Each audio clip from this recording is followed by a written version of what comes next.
Hey, welcome back to No Hype Beer Reviews. Unless it's your first time, then welcome. Please consider subscribing. If you do, hit the notification bell, get all the updates. We're excited for today's video. It's Thursday. On Thursdays, I do Thursday's Thirsty Thoughts, where I try to come up with a topic that is hopefully engaging, and you can get that comment section going. So, this is one of my classic, I was walking Bruno trying to think of topics for these videos, and it popped into my head with a little bit of help from Patrick, thanks much, for a conversation we were having, not through the comment section, but through Instagram. As you can see from the title, essentially what I'm getting at is just breweries that have rebounded, is how I'm going to word it, or like boomerang back into popularity, hype. So I'm going to give you two. I'm going to go at it from a hyped brewery that seemed to have lost people to a degree and bounced back. Or I was also thinking when I was walking Bruno, I'm like, what about like one of the more original breweries that maybe as, competition has gotten so much bigger, people seem to care less about them, and they seem to be rebounding back towards popularity.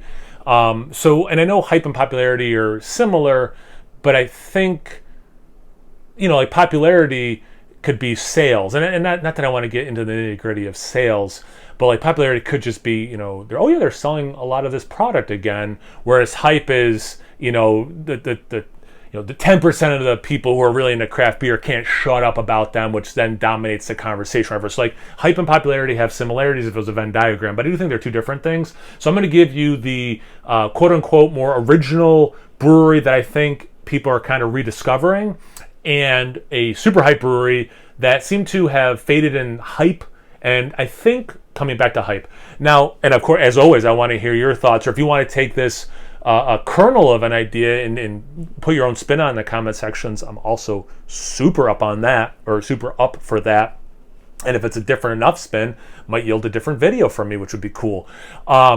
So I'm biased because this channel, what I review dictates a lot of conversation, whether it's in the comments or on Instagram.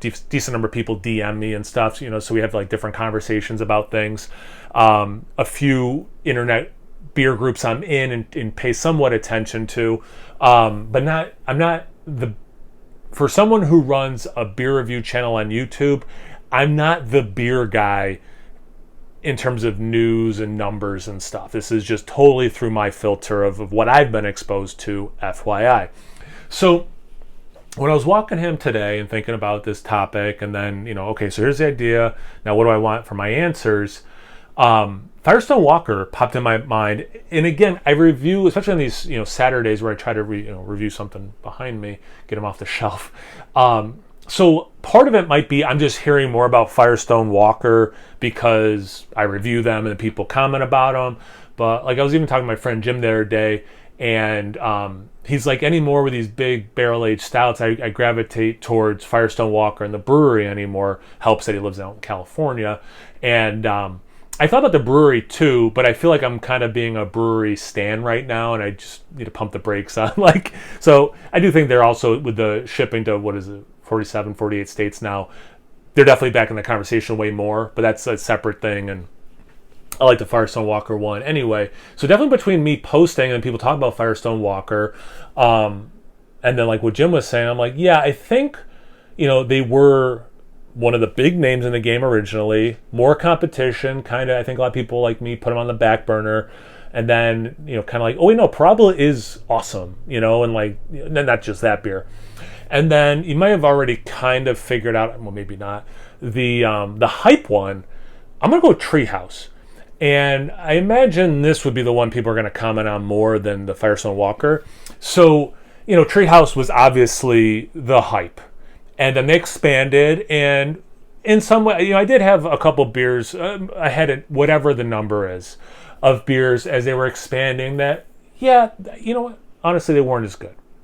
And some that were honestly as good. And certainly some of the ones I had that weren't as good, weren't as bad as some people were making them out to be.